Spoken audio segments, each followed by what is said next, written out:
the resource person of today's nation level webinar.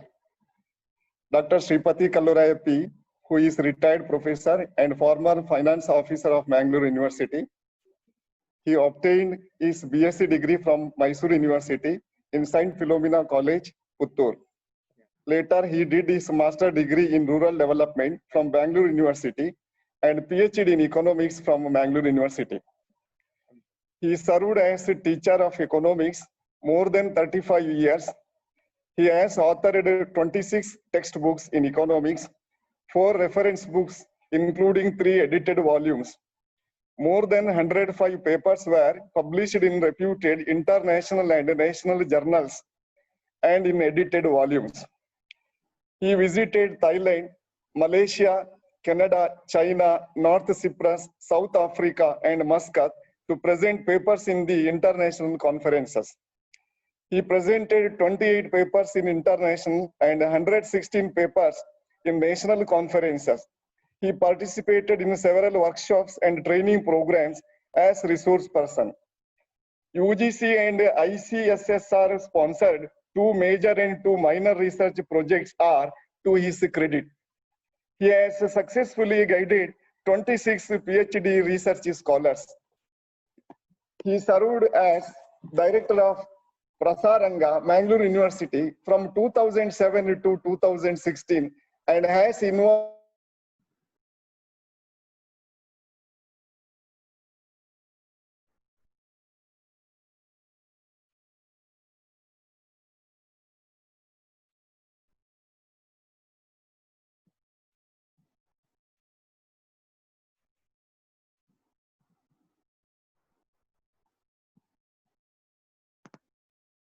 Radhakrishna sir, am I audible to you?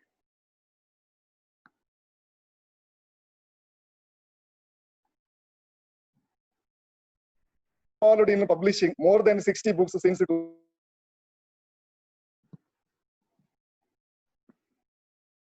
Radhakrishna sir, am I audible to you?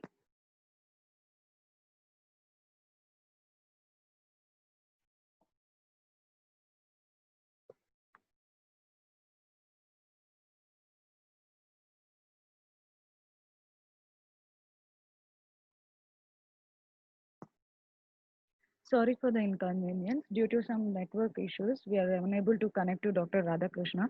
On behalf of him, I welcome all the participants and our resource person, Dr. Shripathy Kalluraya. Welcome you, sir. Thank And you. Thank you. Over to you, sir. Over to you. Thank you. Thank you very much. At the outset, I thank all the organizers for taking this hard work to organize this national level webinar and inviting me to as a resource person to participate in the ongoing webinar.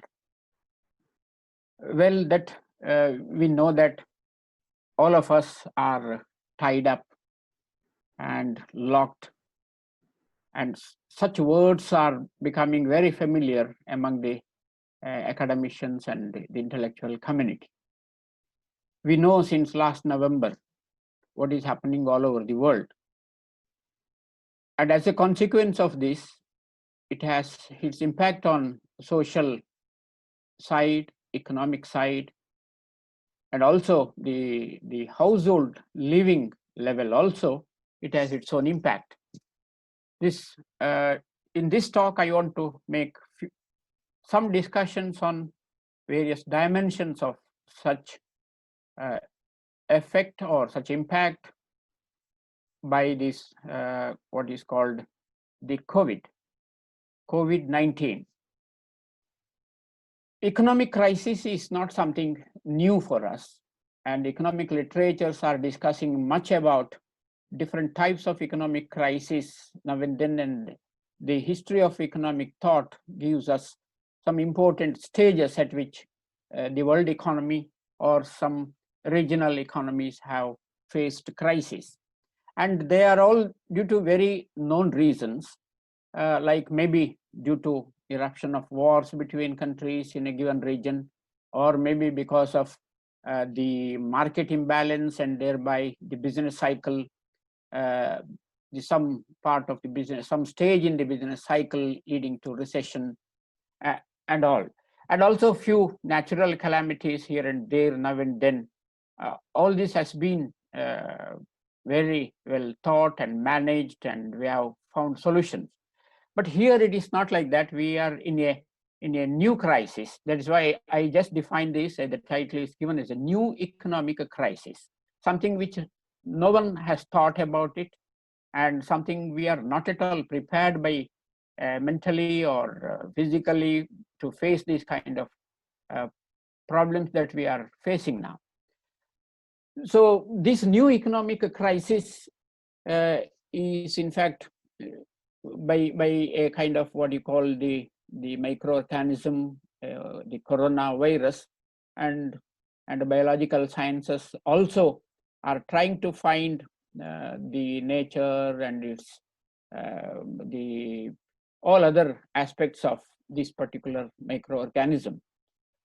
But this particular crisis to the humankind in the whole world is mainly due to the fact that there is no medicine. There is no medicine to control this particular pandemic. And that is a major challenge for humankind. Can we take this as a science failure? And also, very immediately, that once this particular problem arose in China, they could discover a solution for this, that keeping distance is a major preventing measure. Social distance, and thereby following some of the important immediate discovered measures to control the pandemic, made almost the humankind locked. So lockdown has been taken as a policy in the beginning to overcome this particular problem. And now the whole public is facing two problems. One from the pandemic, the virus problem, health hazards, and to prevent this, what lockdown policy has been followed or announced or adopted, that makes or that gives rise to some other kind of problems, and that is mainly economic problems. Of course, social front problems are also discussed by sociologists in a different way. Maybe it's an impact on the human practices, human communications, human living style, or maybe the cultural deterioration. All these kind of things have been discussed very much. From the economic front, when we look into this, many of the activities has been locked. And in India also, almost some 57 days, all activities have been stopped. So this particular eruption of this virus crisis has made the world to change dramatically since the beginning of this year, 2020. A rare disaster, coronavirus pandemic, has resulted in a tragically large human lives lost. And we see every day updated statistics from different parts of the world and in different forms, analyzing their everyday progress. This is a crisis not like other crises. That is why I say new crisis. And there is a substantial uncertainty about this still, because we are not sure what happens within another 2 months. We have no promising technology or knowledge or any kind of symptom that what will happen in another 2 months. So this is the time that everyone has to keep silent, because uncertainty, unknown about the future, makes us to keep silent. So in such situation, it is very, very necessary and very, very difficult to get into set right the economic imbalances arising out of this. And this particular disease leading to economic disorder, in the beginning of 2020, World Economic Outlook projected in the month of April that global growth in 2020 to fall by -3%. There is a downgrade of 6.3 percentage points projected in January. So in a very short time, from January to April, the World Bank, the economic outlook, World Economic Outlook projected has been revised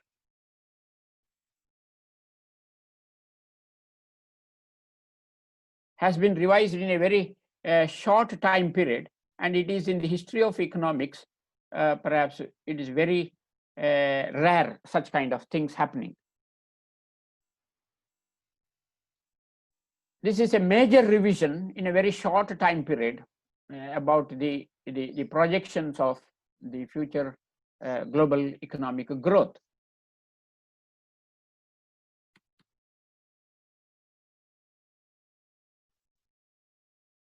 Assuming that the pandemic fades in the second half of this year, and the policy actions taken around the world by different countries would prevent widespread business slowdowns, the unemployment arised, a systematic wide financial strains, it is hoped that global growth in 2021 to rebound maybe to a promising growth rate of 5.8%.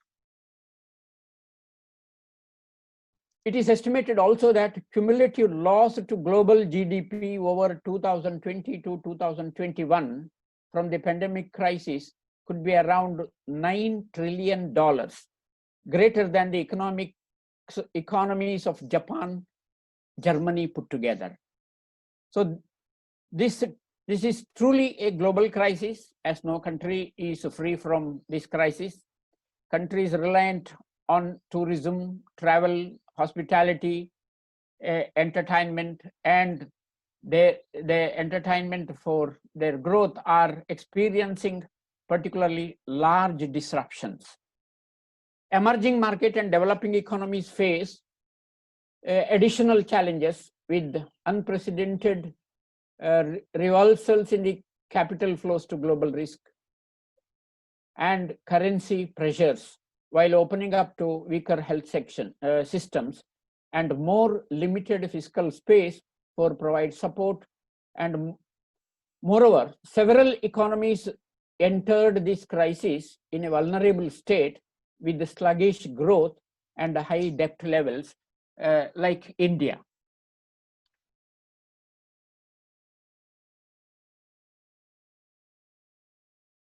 For the first time since the Great Depression after Second World War, both advanced economies and emerging market and developing economies are in recession.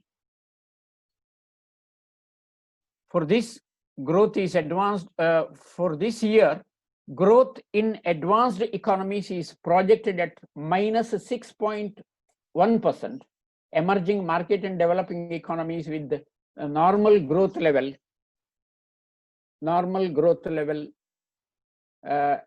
above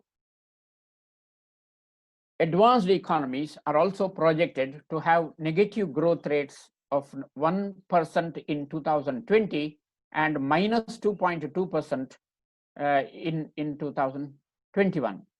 Income per capita is also projected to decline in almost 170 countries of the world. Of course, this is a baseline analysis that how the different countries of the world and world economy as a whole will be in another 1 or 2 years.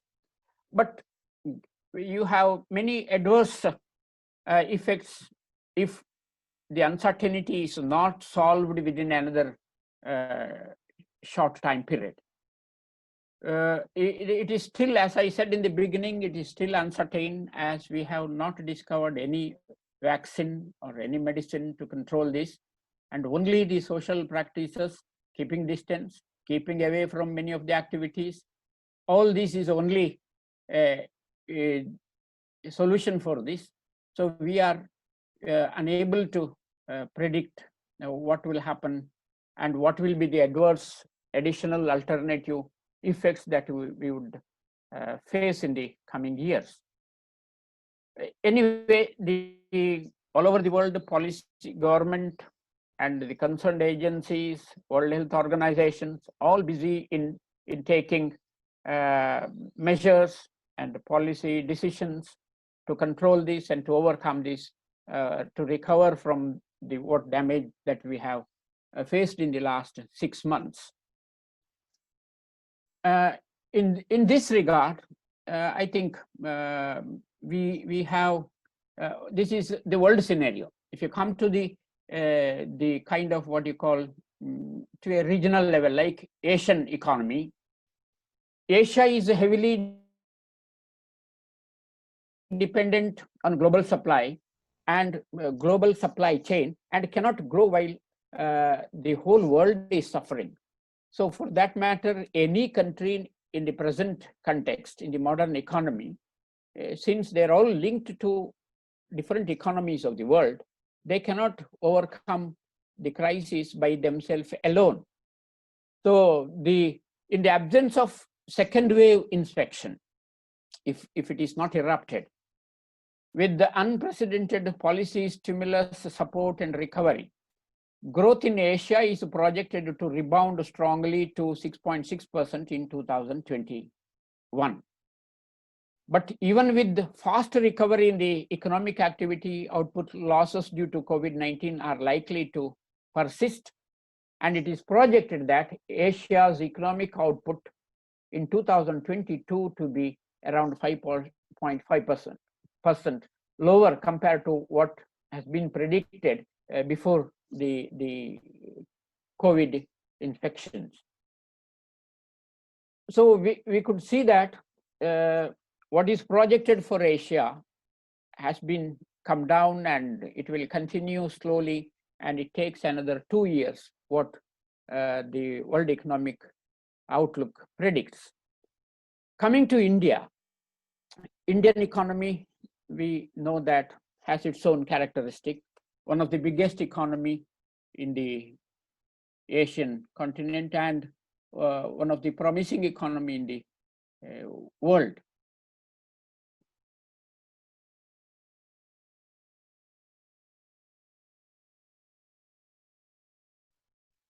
India, when we just analyze the Indian context, we look into that a lockdown has been announced, and till February, we had no much problem of this particular virus.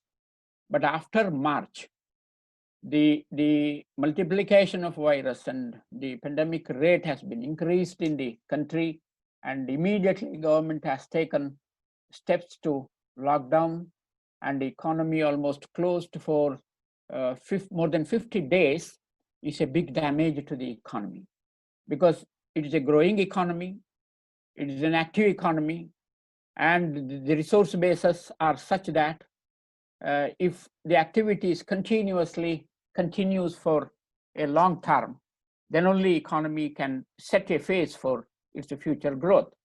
So such an economy, when we analyze the particular crisis from the point of view of that, see, any economic activities are based on 3 important resources: natural resources, capital resources, human resources. And this particular lockdown and the particular health hazard is affecting in a huge way on human resource. So that's why a lot of discussions are going on about the educational programs, how to continue and how this damage to be recovered. So education system is one which has been hit in a large way. So human resources, in the sense on the other side, is unemployment. Many of the factories are closed, many of the industries are not functioning, and not functioning, not giving any return on their investment makes them to keep away the employees. And employees' salaries are also sometimes in a humanitarian consideration, 50% salary is given, or maybe some temporary jobs are relieved, job makers are relieved from the, see, all this is a big problem temporarily, But also, I will analyze it. This is a major stage of transformation, because many of the industries, many of the activities which are closed now, shut down now due to this particular crisis, may not be started again perhaps. So they will have to look into some other alternatives, and that is so more in service sectors. Many of the services will lose its scope in the future economic activity or economic development process. So in such case, how the investment made already, which are not recovered by the activities, which are closed now, they have to transform to another activity, it's a major crisis. So government is taking all possible steps, like how the problems related to various activities can be controlled, and the government has in a dilemma, like it has two problems on which it has to work out a balanced policy. One is maintaining this pandemic spreading and harming to humankind. On the other side, the lockdown is only solution, keeping social distance is only solution. And in such cases, how the economy and social and cultural richness need to be retained. So without damaging any side of this, a balanced policy has to be evolved by the government, and all governments, either state or central governments, are struggling with this. And also in country like India, where most of the people, we are practiced to rely mostly on government. Since from the Independence Day, we are promised that, and most of the vulnerable sections are made to depend only on government. So in such a situation, government is too much pressurized, where large number of the people are relying on government, large number of sectors want to some measures for their recovery, and on the other side, they should keep control the spreading of this disease. So governments are hardly thinking and working with this. So many new policy interventions are seen. But as I analyze, out of the three resources, natural resources are not much affected. Natural resources, from the point of view that environmental balance, environmental cleanliness has improved, and the natural resource quality also perhaps improve, and it will be preserved, and that is the plus point of this. And in the last 2, 3, 4 months, we could see that so many kind of positive changes in the environment has been reported in different part of the country. That is a plus point. But the capital resources become inactive, human resources become not only inactive, but it is deteriorated, that their confidence level has gone down, their employment potential has gone down, and they are very much in fear of leaving. So in such a situation, perhaps that too, this particular kind of lockdown is such that it objects migration of people from place to place. India is a country, its economy is very much wheeled by the population migrating from place to place to adjust with the kind of natural resource utilization or technological utilization, and owing to the transport facilities, the labor group is migrating from place to place, which keeps the economy moving. But now all those has been suddenly stopped, and their movement itself is causing problem to the pandemic. So this is a major problem to Indian economy, the migration, without which the economy going forward is very, very much restricted. So this is the huge problem that government is also looking into this. And also, all kind of the slowdown in Indian economy has some background also. Because when we analyze the economic situation of India before hitting the COVID in the month of end of February or in the March, we had so many our own economic weaknesses, maybe lack of investment, and investment shrank by almost 3% in the last year, in the sense in 2019. Until then, we hadn't seen investment shrunk for almost 2 decades, according to World Bank data with regard to Indian economy. So, and this shrink began well before the pandemic in April 2019 only. In India, virus stuck an economic with the pre-existing weaker economic conditions. According to official statistics, government spending increased by 12% in 2019, more than twice the growth rate of private consumption, and government spending was similarly higher than other components of GDP in the previous year as well. So as a consequence, the government in the last year, before the pandemic properly hit, had a fiscal deficit of 4.6, higher than the one inherited 6 years ago. And when you look into the industrial production, India's industrial production contracted in the last 4 months by 34.7%, slower than the phase in April. Computations based on official government data shows this. The figure reflected the gradual resumption of the activity as a nationwide lockdown imposed in March 25 to contain the spread of COVID began to be eased in May.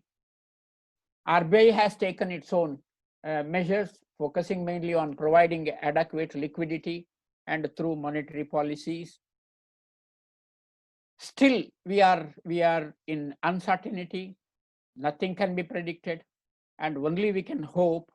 And when we expect something to recover, and it is gradually, because certain amount of social disadvantage will continue over the medium term to avoid another wave of infection.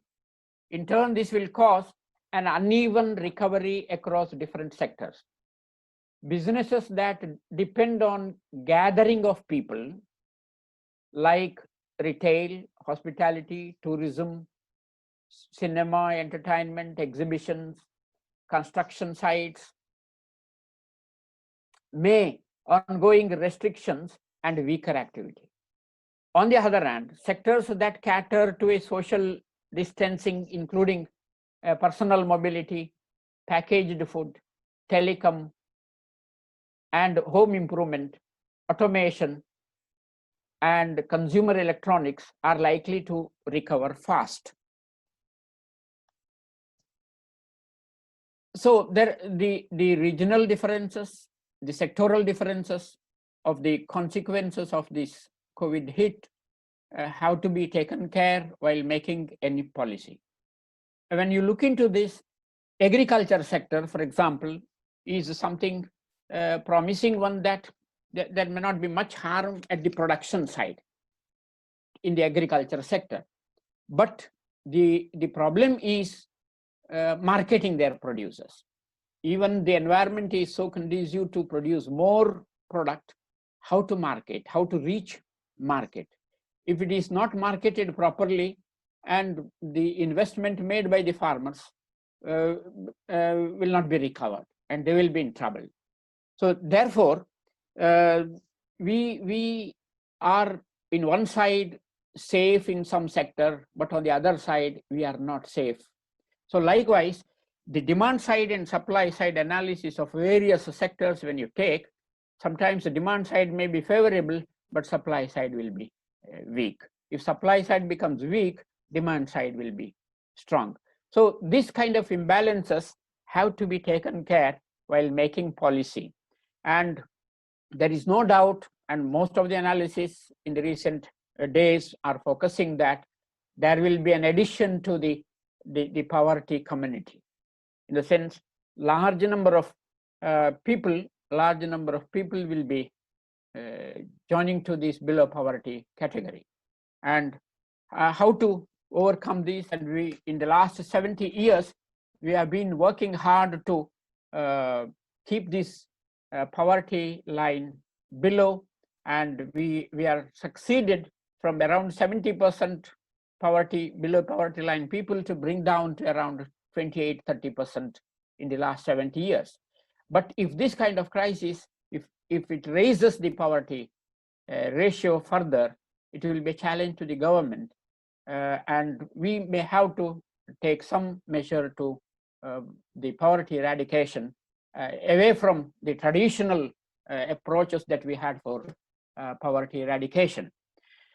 So like this, different sectors, industrial sectors or agriculture sector, service sector, and the subsectors in these have their own impact and their own consequences, and this has to be taken care by government.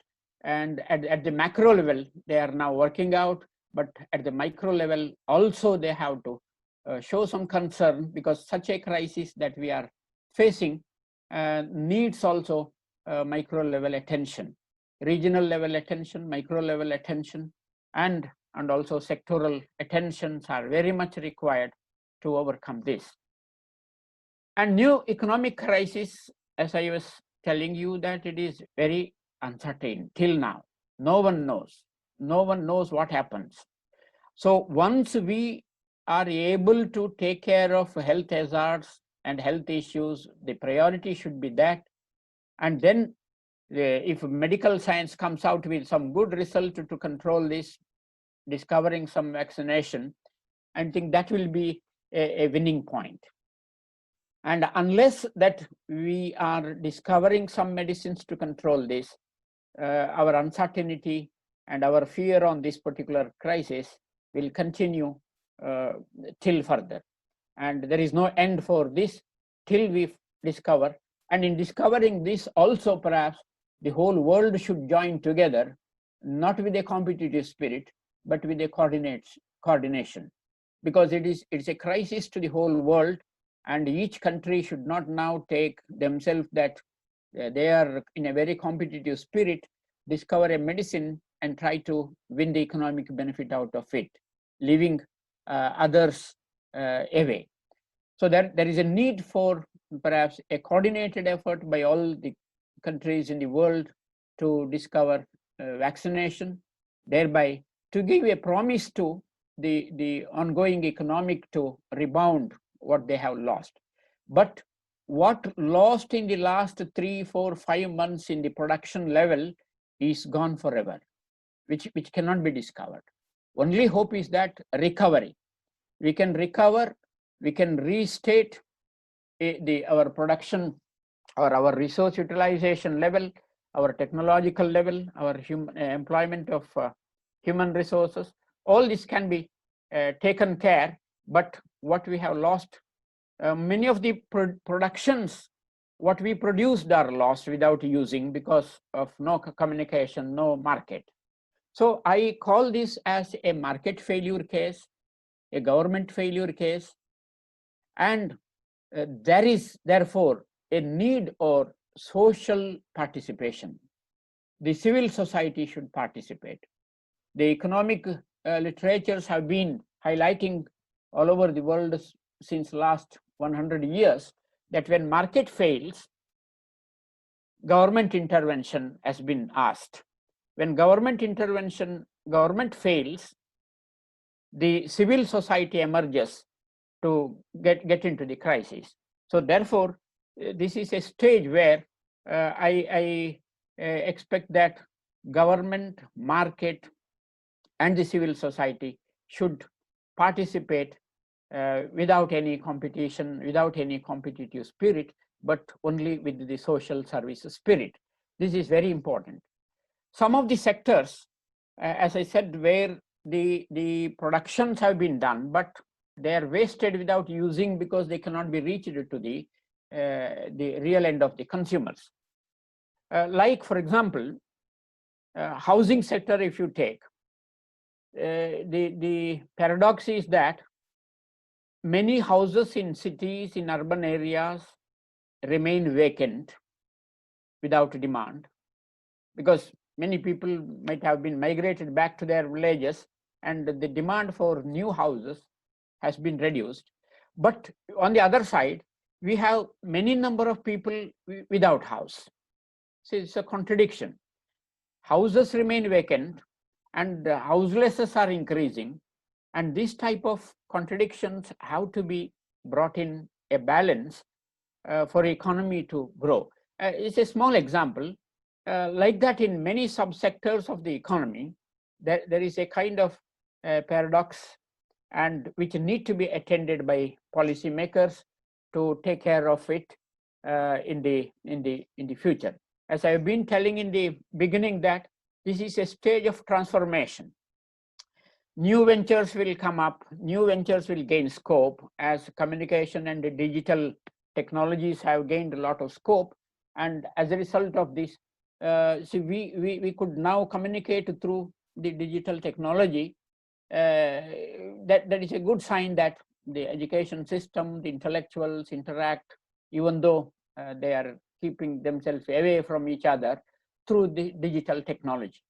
So a digital technology will have its own scope. Perhaps it will gain more scope in future as the transactions are maybe the digital banking or e-commerce, or maybe the kind of educational communications or transactions through digital technology. So we have to identify some of these technologies which may gain more. I think the digital technology has been in practice since the last 20 years. But most of the people who are working in a given sector, like either in banking or education, they are not accustomed to use digital technology to a larger way. But now we are enforced to get ourselves practiced to this type of digital technology for the transaction or for our business. So therefore, now people are enforced to create more demand for digital technology, as though it was there and knocking the door since the last 20 years. So like this, some of the sectors will gain scope, some of the sectors will lose its scope, and this will be a new phase of, even the recovery is started, a new phase of growth will be created in future with a new kind of transformations. And also I want to analyze this, whether it's a failure of science. We have been proud that we are in the scientific era. The knowledge industry has grown and science has grown, but what I feel is the science that we have understood as it is to discover material comforts for human life is a wrong perception. Science has to be taken with natural friendly way, because science is very much natural.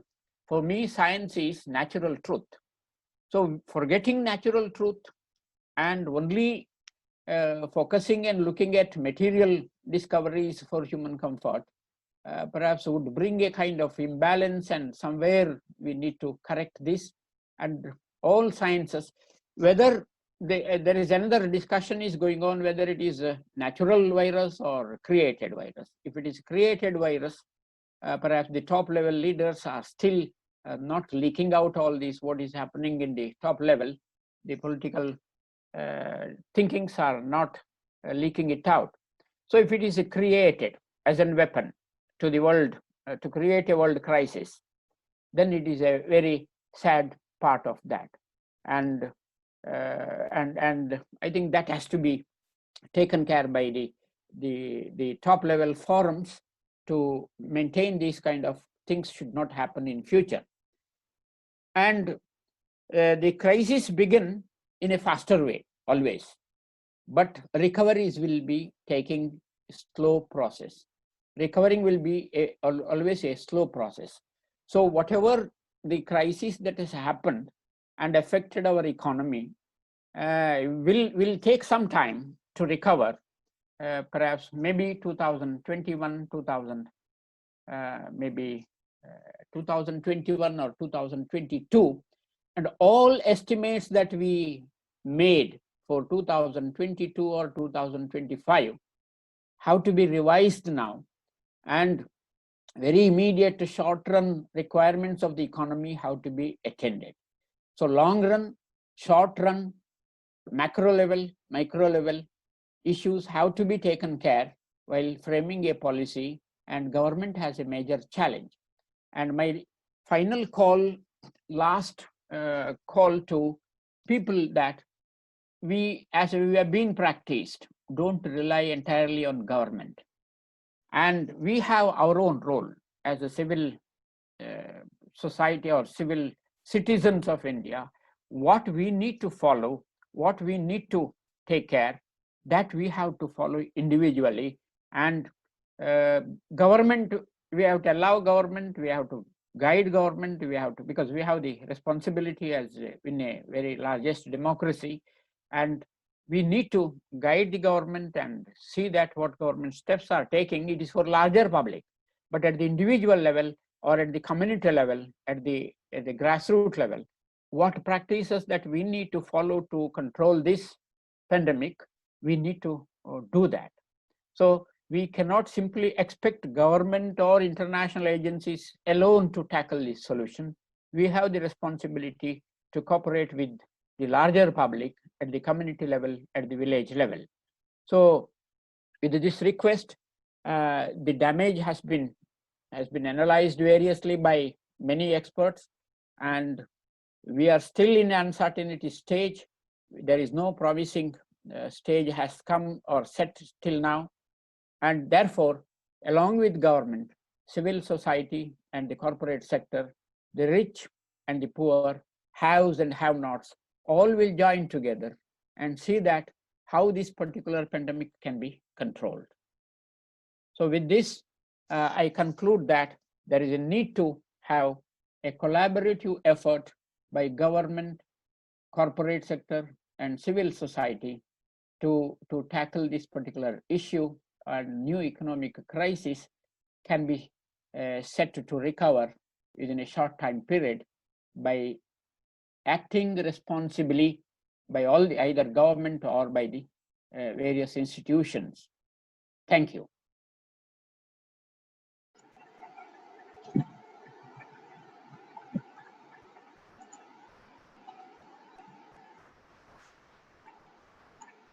Thank you, sir. Thank you. Thank you.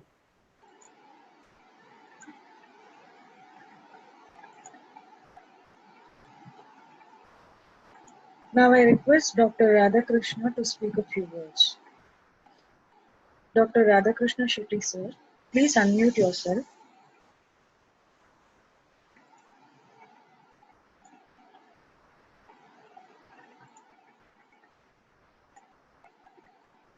Dr. Radhakrishna, sir, please unmute yourself. Hello.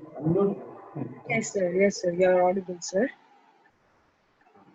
Hello. Hello. Yes, sir. You are audible, sir. Hello. Hello. Akshatana. Yes, sir. Yes, sir. Let us continue with the question and answer session. Okay, sir. Okay. Okay. Later I will speak. Okay, sir. Okay. Sorry.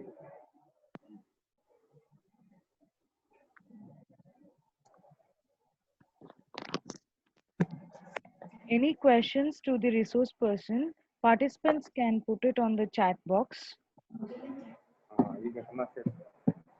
Any questions? Any questions to the resource person? Participants can put it in the chat box and we will ask it to the resource person.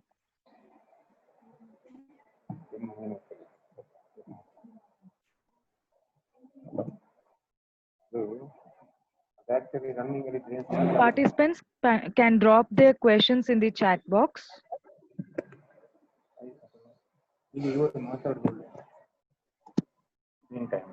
I request other participants to please mute themselves.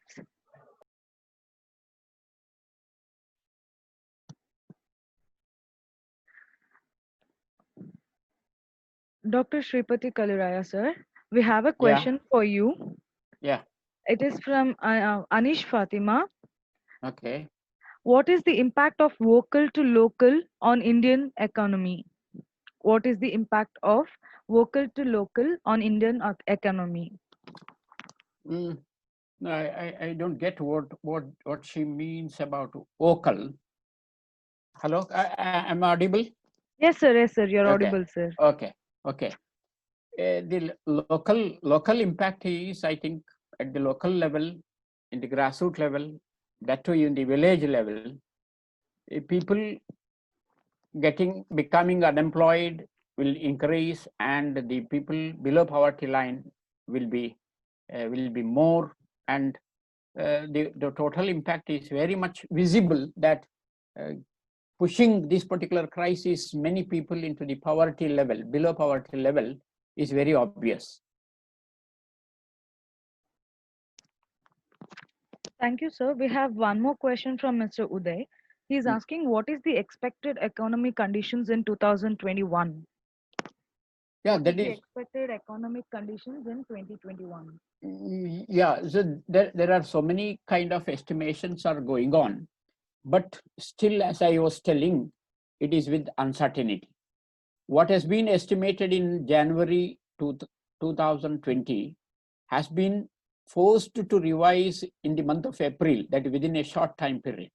So people are not trying to, or we cannot take whatever estimations are done are authentic for 2021 right now. That's why till we get a medicine, a vaccine discovered, the estimations can be made but may not be authentic. So we are hopeful that if there is no second wave pandemic, the spread of virus, if it is controlled, perhaps if the activities are allowed to continue at least in a partial way, we will be recovering in 2021 what damage that we have done. This is one estimation that we could see in the literature. Thank you, sir. Dr. Lata A. Pandit is asking, was the government decision to send migrant workers home a costly decision? Yeah, this is in fact a major issue that in India we are looking at. I was telling that Indian economy in the last 20 years is growing such that encouraging many people, labor class, to migrate from place to place. But migration itself is a major cause of spreading this disease. That is so there is a need to have a very balanced view. Sending them back is, or retaining them here is, again, it involves some sympathy factor also. Sending them back or retaining them involves a sympathy factor, because retaining them makes them unemployed and having no food to eat, and then government only have to take care of them, and still it's uncertain how long it can go like. So sending them back so that they go back to their native is a way that provided for the pandemic to spread from place to place. In fact, the second stage eruption in India is because of the migrated people going back to their natives. So number of cases increased because of this. So it is a major issue that government also will be in a very difficult to take right decision in this regard, and because it contains some human emotions as well, because some laborers, they want to go back when crisis is there, and in a fear condition they don't want to retain themselves in a remote way place. So they don't, this is a crisis, so there is a fear, so they want to go back, or going back them or retaining them is a very difficult issue it is. Yes, sir. Thank you, sir. Before continuing with the question and answer session, I have an instructions for the participants. The link for the feedback form is put in the chat box. Please access the link to fill the feedback form. Certificates will be distributed only to the participants who have sent their feedback forms. I repeat, the link for the feedback form is put in the chat box. All the participants, please access it. Only those participants who have filled the feedback form will receive their e-certificates. Thank you. Let's continue. Sir, Mr. Umesh is asking, how can we improve the economic condition due to COVID? What are the remedial measures? Yeah, that has been what I have been analyzing, because the hope of recovery is still uncertain, and the government has to play a major role, and government has to play, and public expenditure on this, controlling this, and the maybe as a remedy to those who are hit by COVID. All this is increasing, and government is taking its role, but we people also should play our role as a citizen, and then only perhaps very shortly we can overcome this pandemic, and we can then think of recovery in the long run. Thank you, sir. Dr. Praveen K is asking, is there any other method to use our vast human resource for the development in a different way? That is what I told, that the major hit resource base is human resource from this COVID crisis. And human resource in the form of unemployment, in the form of maybe underemployment, in the form of maybe no job, no work, and no income, and perhaps this is one side. And future building of human resources are affected by educational discontinues. So educational system is totally locked, is a major loss in creating human resources for future development. So it has different dimensions, that human resource utilization. And human resource utilization also has many other aspects, like it is not only that we are making them to work and produce and to keep the economy actively continued. More than that, human resource utilization and disaster to human resource utilization has some sympathy, emotional factors as well. Many people losing their job, many people not getting their livelihood, many people who are depending only on a particular job which they lose now, and they are not in a position to continue their household life. So there are sympathy factors also. So therefore, human resource is the one where the crisis had a major hit. So it has to be carefully managed to see that human resources are properly utilized, and damage to human resources, because the whole economic thinking is focusing mainly on human welfare. Human welfare in terms of giving a good health, good education, making them more productive, and it also benefits in the long run to the economy. So this have to be, the policy makers have to be, and they are doing it, and they are struggling. They are not able to take right decisions in the right time. So I think we will be able to recover only once a vaccine is discovered. Then I think the policy makers will get more confident to set right the damages happened. Thank you, sir. We have a question from Punita Ramachandra. Do you think we will have to face recession in the near future? If yes, what will be the impact on equity market? Yeah, see, already we are in a recession. Equity market, the world equity market has slowed down, because the idea is why equity market will be having a kind of hit or a kind of slowdown. See, the present economic situation makes people to save more, because expenditure will be less. There are two things. One, the expenditure will be less, as they cannot spend more because of many of the activities are not available in the market. Second is the kind of uncertainty created a fear to improve their savings level. So when savings is more and the expenditure is less, investment is now slowed down, declining, because in a risky situation, nobody wants to invest. So when investment is declining, the new activities coming up, or the existing activities growth, all this is in doubt. As a result, the equity share market will be perhaps will be in a very disappointing situation. And fortunately, Indian stock market has not shown any a drastic decline. But if you see the leading stock markets of the world, the very remarkable decline has been noticed. Thank you, sir. So can we continue with 2 or 3 questions now, sir? Yeah, sure, sure. Okay. Before we continue, I repeat, feedback form link has been put in the chat box. Participants, please access it to fill the feedback form.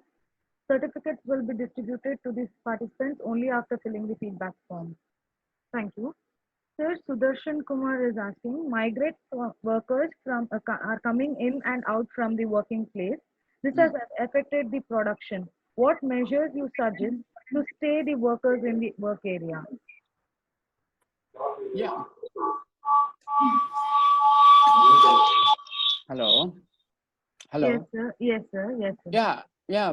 Migration is a major issue in this particular crisis, and migrated laborers to retain.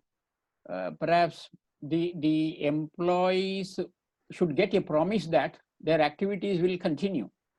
So when they are in uncertainty that they can continue their activities, they are not showing interest to retain, and it is not worth also, and it's very difficult also for them to retain them. But in such cases, the remedy can be that government can take some shorter measures to retain and to take care of the such laborers instead of going back or sending back them to their native places. It can be a short-term measure. It cannot be, even for government, it will be huge to retain them for a long term. Thank you, sir. Radhika TR is asking, does the health sector lead economic growth in 2021? Sure, because now the priority of the policymakers is health sector. And the health economics, though, has been emerged as a new discipline in economic some 30, 40 years back. Not much significant attention has been given for, priority is given for that. But now time has come to see that how the health sector is important, how the first priority to health sector should be given, because either human resource development or the human welfare point of view, health sector is an important sector in the economy. But this pandemic has also showed us how much we are prepared. Indian economy has prepared, and Indian economy has invested and made prepared for any kind of health hazards to face. So compared to many other countries, we are lacking far behind in terms of hospitals, or in terms of bed, in terms of doctors for patients. So many of the parameters of health, when we look into, we are much far away.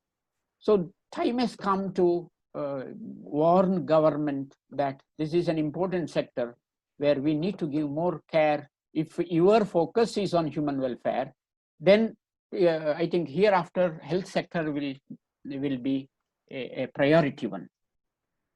Thank you, sir. Mr. Uday is asking, as an economist, what is your suggestion for those who lost their jobs or financial sources? Yeah, see that who lost their job, these particular categories, there are different varieties. That is why I said we feel very sympathetic, and the most protected laborers, most protected employees are only safe, but these people who lost their job due to this particular pandemic, it's very sympathetic. And just like the migrants who have to be retained in the workplace, likewise the people who are employed in a particular institution or in a particular sector have to be retained for a short time by the government support. And then perhaps slowly, once we are coming out of this uncertainty, we can think of how they can be placed and how they can be encouraged to continue. Okay. Thank you, sir. Here we come to the end of the question and answer session. Now I I request Dr. Radhakrishna Sethi to speak a few words.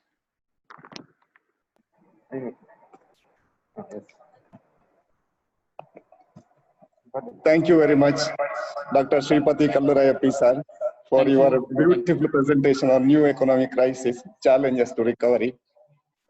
In this occasion, we have also with us Professor Chandrasekhar Dikshit, the principal of Sri Mahavira First Grade College, and Professor Ramesh Bhatt, PU College principal.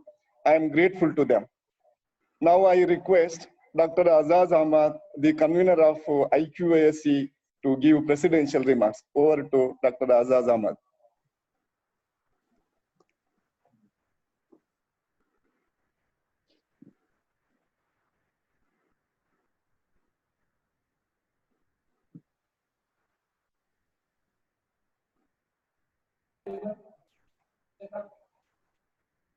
Akshata Madam.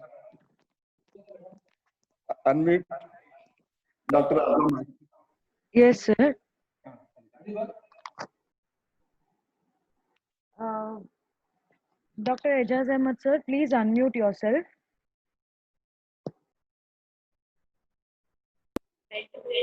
Is it Okay, audible? sir, you are audible now. Good morning. It is my pleasure to deliver the presidential remarks of today's national webinar on new economic crisis, challenges and recovery.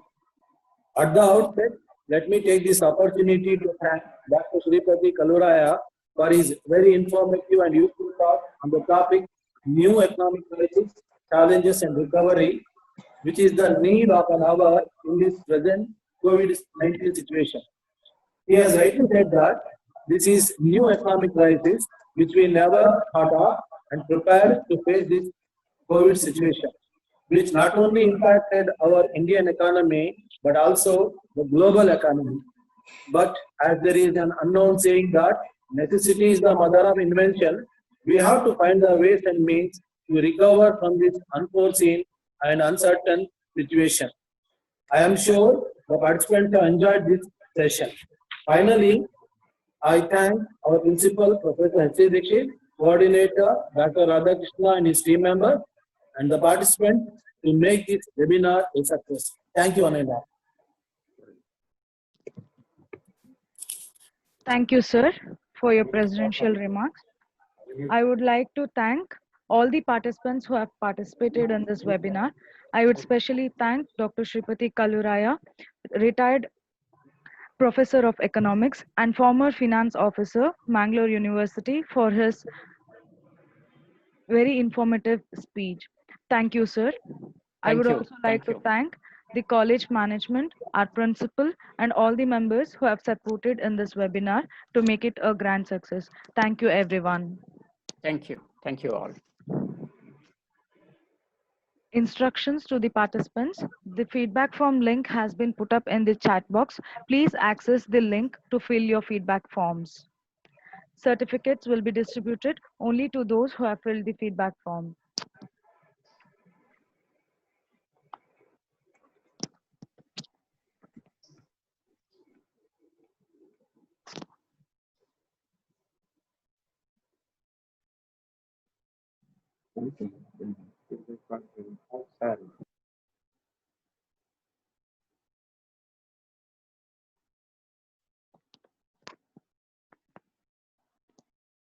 Participants, please note that we'll be closing the meeting in 5 minutes. Participants have 5 minutes to access feedback form. The link for the feedback form has been put up in the chat box. Please access the link to fill the feedback forms. Certificates will be provided only to those who have filled the feedback form.